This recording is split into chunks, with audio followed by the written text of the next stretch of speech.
When you have 2 or more dogs, your wish as a dog owner is that they all get along fantastic.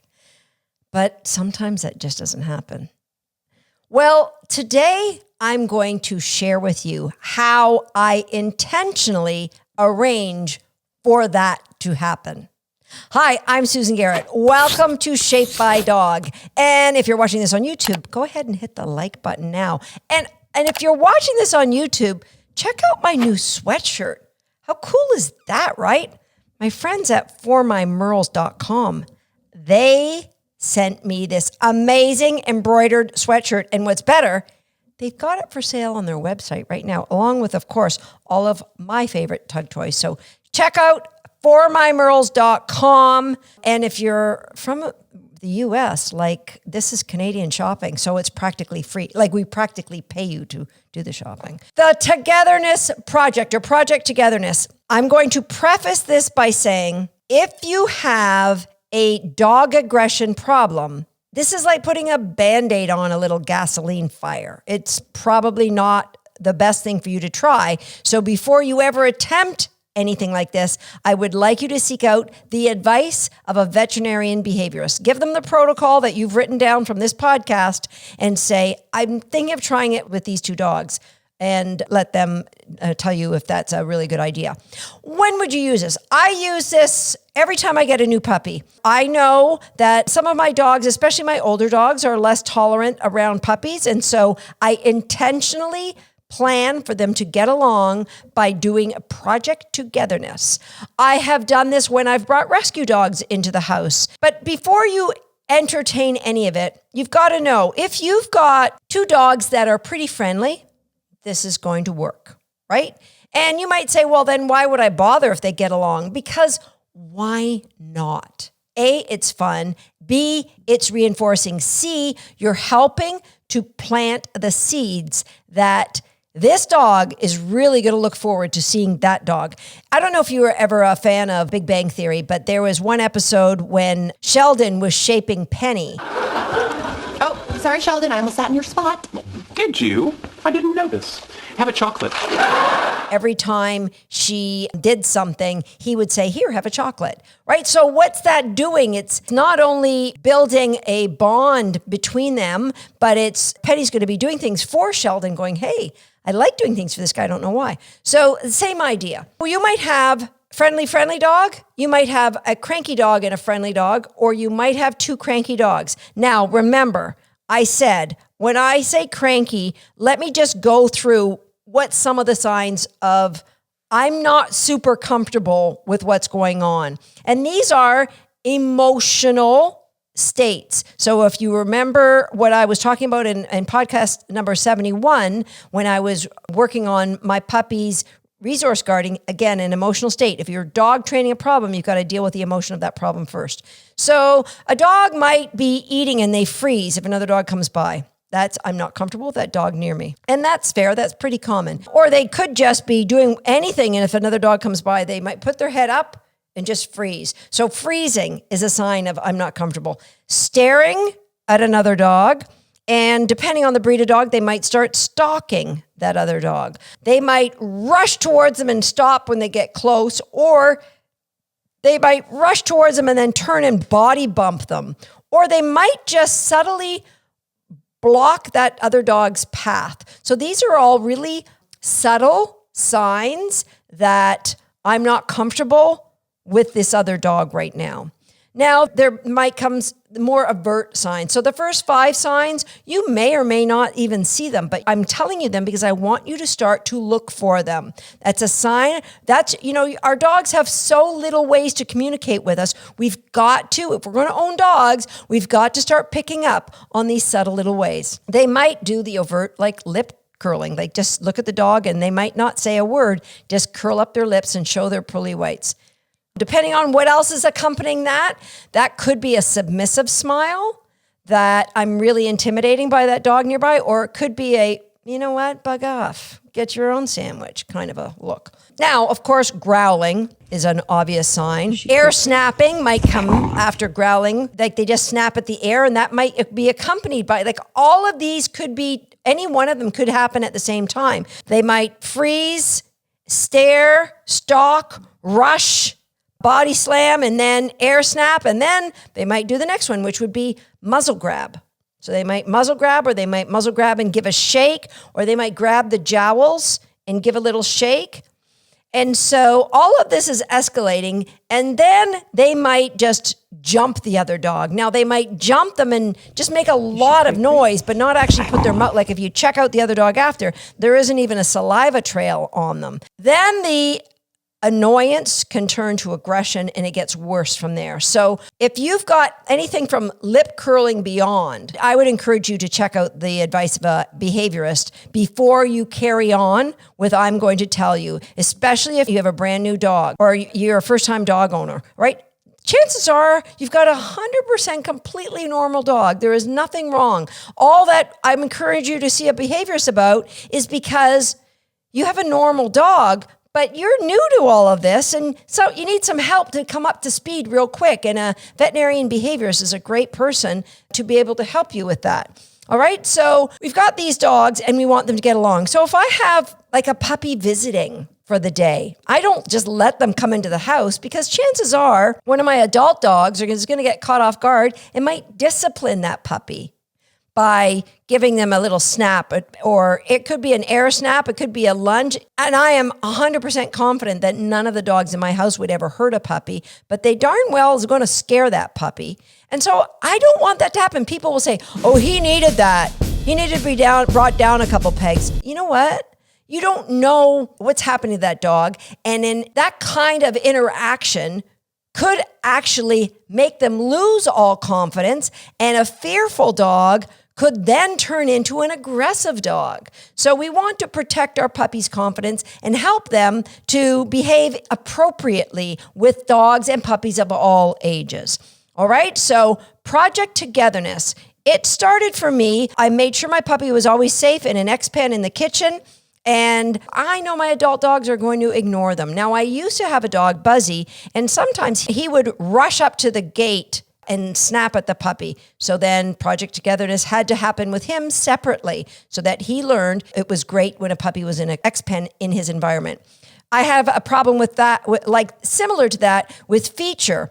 She loves to look out the front window. Now, a strange dog, sometimes dogs come over from the golf course, but if they come up the front door, then she will go at them like Cujo at the front door, just snarling and snapping at the glass. It's pretty scary. And so she would do that with this as a puppy. And so immediately I knew that was an opportunity to change the connection that she saw with this puppy, Project Togetherness. So what does that look like? At first, when all the other puppies had gone home, I think this was maybe 9.5 or 10 weeks old. So it was just her and my other dogs. I started every day with Feature. I taught the puppy our hot zone game, which is you stay in a bed until I give you a release word. And I had her go from one bed to another bed.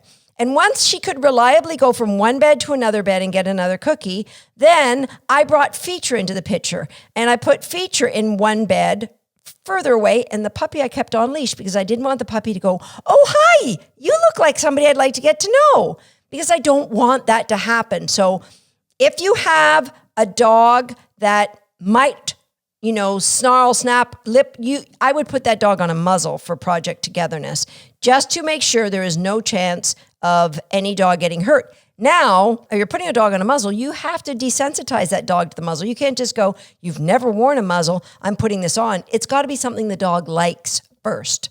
Okay, but I digress. So I have my dogs and the puppy in one bed, and I'll have her go to another bed. So now Feature sees this puppy moving. And when the puppy gets into one bed, she gets a cookie and Feature gets a cookie. And the first day, that's all I would do is have the puppy move further away. And eventually I brought the beds not super close, but close enough that now I could ask Feature to move from one bed to another. And eventually every day I would have them just moving back and forth from different beds. What I was doing was conditioning for her that when I'm doing stuff with this puppy, good things happen. And I want to tell you, the treats I used for this activity, Feature would never get them at any other time outside of Project Togetherness. Then, when I saw her going out the front door at this puppy, number one, this is the number one rule for any kind of Project Togetherness. Do not allow these two dogs to interact with outside of Project Togetherness. So if you know there's a chance that one dog might not like another dog, or one dog might say something about the other dog's mother in army boots, then what you're going to do is make sure that they're supervised with you. You're always in the room if they're going to be together. And if they're left alone, they're left in separate rooms or in an X pen or whatever. So the moment that I saw Feature go at the front door, I thought, okay, I'm not letting that puppy go up the stairs on her own, which puppies shouldn't go up the stairs on their own at that age anyway. She got away. So what I would do is I would carry her up the stairs. I would open the door.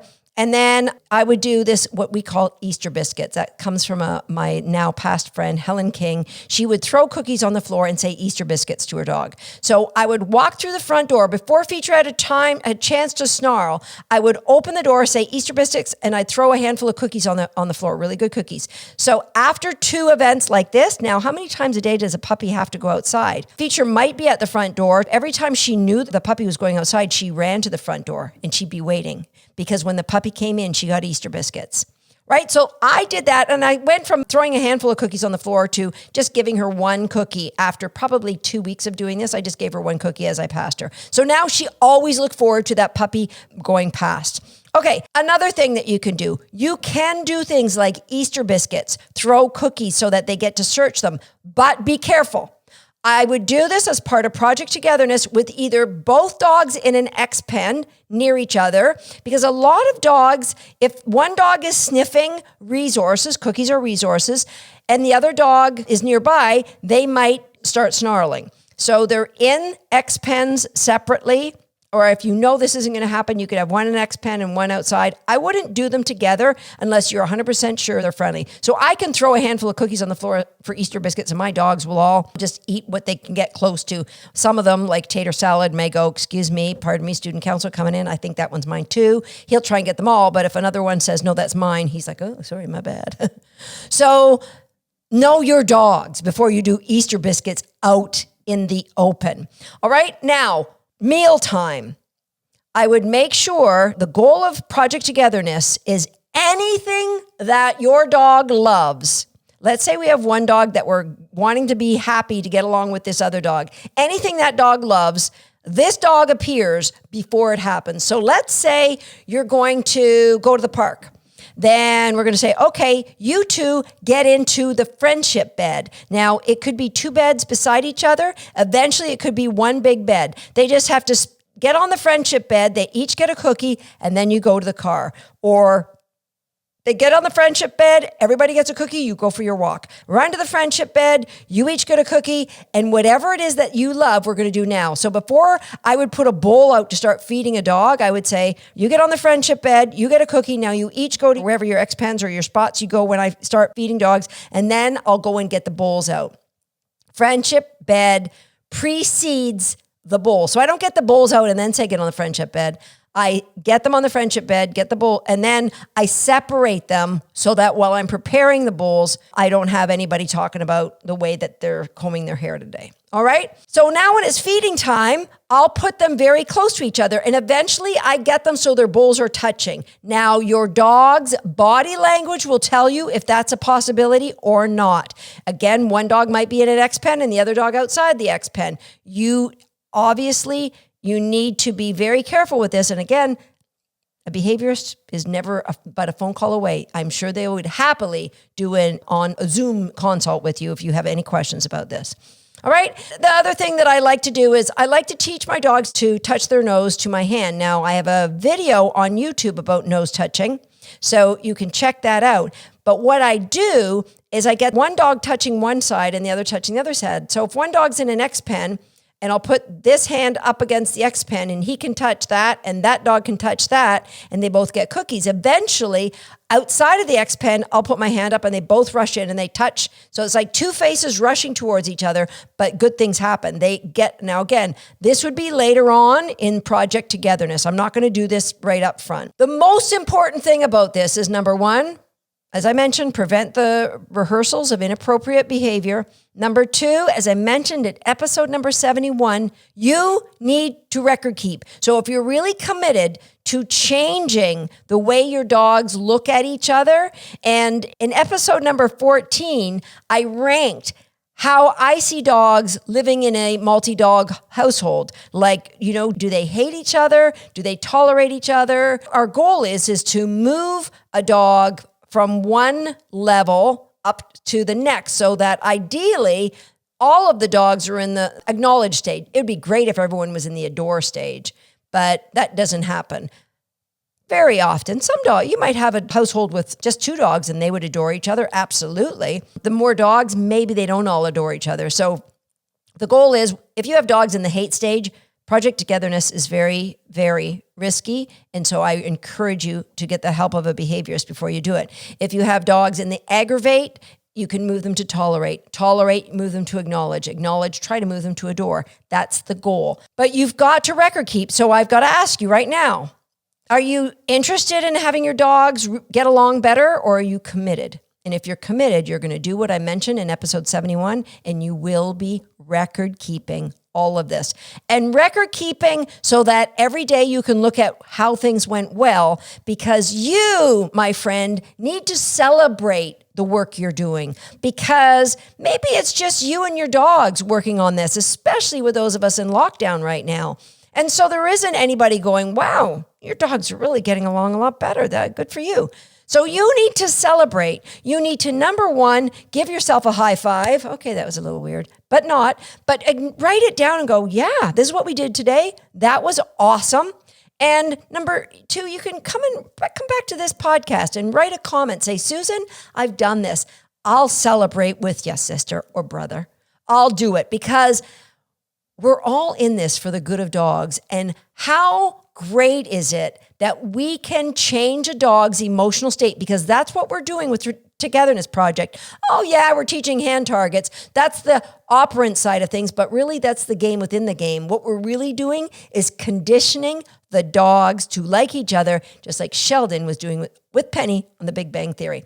Okay, at the time of this podcast, we are probably within a couple hundred subscribers to the YouTube channel. And I mentioned that when we get 10,000 subscribers, that I'm going to do a live on YouTube, my first ever live on YouTube, on a subject that you guys are going to choose. And so in the last episode, people asked for things like how to teach a dog not to jump up, conditioning a dog to accepting a muzzle. There's things that people wanted to see how to stop this, but don't be afraid to ask me if you've got a new puppy. We could do something especially about puppies, how to train something.